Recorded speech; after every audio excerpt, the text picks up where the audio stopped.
देखो, बजट दिल्ली के कागजों में उनको ठीक लगता होगा, लेकिन ग्रामीण पृष्ठभूमि पे ठीक नहीं है। इसका ज्यादा लाभ किसानों को नहीं होगा, कंपनियों को जरूर लाभ होगा। जो ऑर्गेनिक और नेचुरल फार्मिंग की बात करी है, वो भी कोई न कोई एनजीओ, कंपनी, कोई संस्था वो इसको लेगी और वो कहेगी कि हम इतने किसानों को खेती करने सिखाएंगे ऑर्गेनिक। यह आएगा, उस पर पैसा चला जाएगा। वो इसका ये देखना कि किस मद में पैसा जाएगा। डायरेक्ट किसानों को लाभ देना है तो उसकी फसलों की कीमतें देनी पड़ेगी, उसके लिए प्रावधान करना पड़ेगा। आप उसको पानी फ्री दे दो तो सीधा लाभ किसानों को मिलेगा।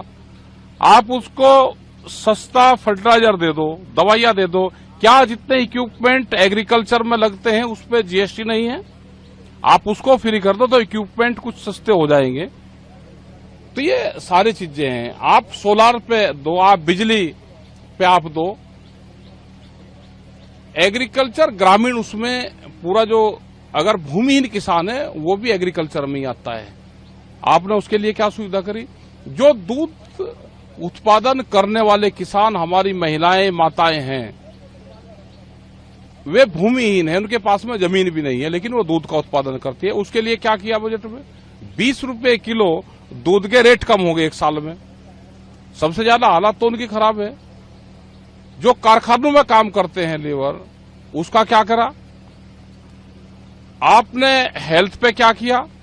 ग्रामीण हेल्थ पे कोई योजनाएं हैं?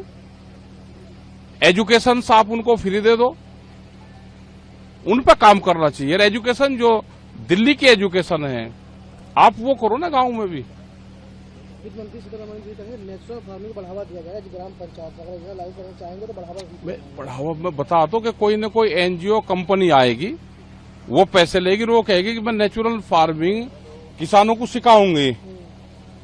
वे 100 किसानों को बुलवाएंगे, उनका बजट लेंगे, उनको बताएंगे कि आप इसमें गोबर की खाद गिरो, ये गिरो। ये तो किसान कर ही रहा।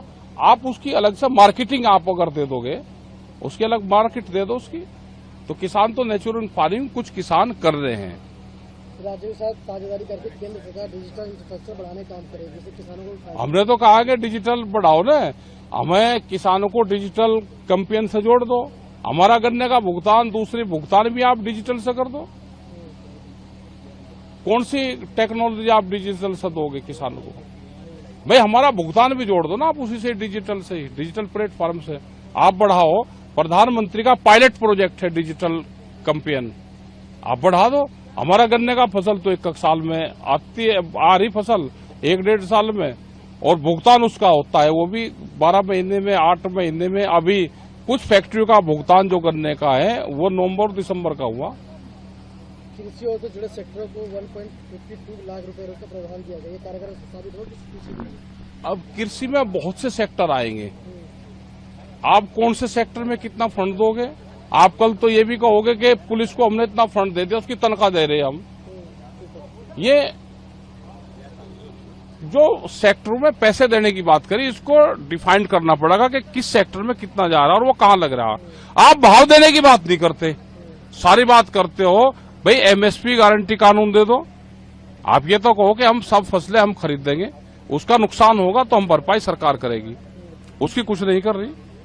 अभी बाढ़ आई, पूरा हमारा उत्तर प्रदेश और बिहार, बहुत हिस्से बाढ़ से प्रभावित हुए। क्या उन किसानों को लाभ मिल रहा है? नुकसान की कोई भरपाई हो रही है? वो नहीं हो पा रही है। सरकार 32 फसलों के लिए 109 किस्में की लॉन्च करेगी। नई किस्में लेकर आ रही, जिस तरह से क्लाइमेट चेंज हो रहा है वो उनका ठीक है कि उस तरह की फसलें सरकारें लेकर आ रही है, लेकिन उसमें जेनेटिकली मॉडिफाइड सीड नहीं होने चाहिए, जीएम सीड उसमें नहीं होने चाहिए। फसलें तो हमारे वैज्ञानिक है, जो रिसर्च सेंटर है, क्या उसको फंड लोकेट किया है? उस पर कितना फंड जाएगा? उसके धीरे धीरे फंड काट रहे हैं ये सारे। क्या बाहर से किस्म लेके यहां पाएंगे? क्या वे हार्मफुल तो नहीं है? क्या वे मानव शरीर के लिए हानिकारक तो नहीं है? तो इन सब चीजों पे ध्यान हमको करना पड़ेगा।